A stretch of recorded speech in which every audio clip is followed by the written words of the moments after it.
தஞ்சாவூரில் ஆபத்தான முறையில் அரசு பேருந்தில் ஜன்னல்களை பிடித்தவாறு மாணவர்கள் பயணம் செய்த காட்சி வெளியாகியுள்ளது.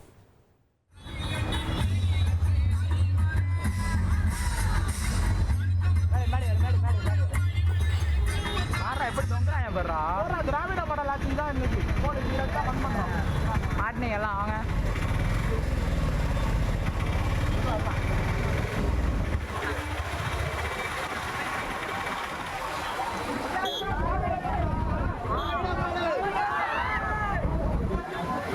கடலூர் மாவட்டம் சேத்தியாத்தோப்பு அருகே போலி நகையை அடகு வைத்து மோசடியில் ஈடுபட்ட கேடி பெண்ணை போலீசார் தேடி வருகின்றனர்.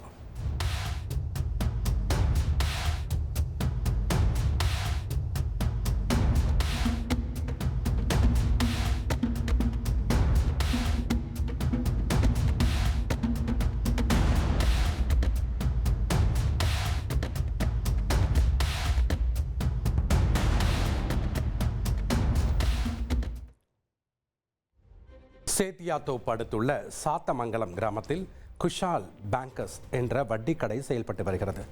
இந்த கடைக்கு சென்ற பெண்மணி ஒருவர் 3.900 கிராம் எடையுள்ள ரிங்கை அடமானம் வைத்து 28,800 ரூபாய் பணம் பெற்றுள்ளார்.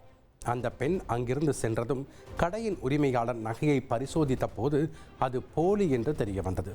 இது குறித்து கடையின் உரிமையாளர் அளித்த புகாரில் அந்த பெண் அளித்த முகவரிக்கு சென்று போலீசார் விசாரணை நடத்தினர். அப்போது மோசடி பெண் கொடுத்த முகவரியும் போலியானது என்பது தெரிய வந்தது. இந்த நிலையில் போலி நகையை அடகு வைக்கும் போது பதிவான சிசிடிவி காட்சியின் அடிப்படையில் போலீசார் மோசடி பெண்ணை தேடி வருகின்றனர். இனி செல்லும் இடமெல்லாம் செய்தி. தந்தை டிவியின் வாட்ஸ்அப் சேனலை ஃபாலோ பண்ணினா செல்லருக்கும் இடமெல்லாம் செய்தி. இதோ QR கோட் இப்பவே ஸ்கேன் பண்ணுங்க, ஃபாலோ பண்ணுங்க.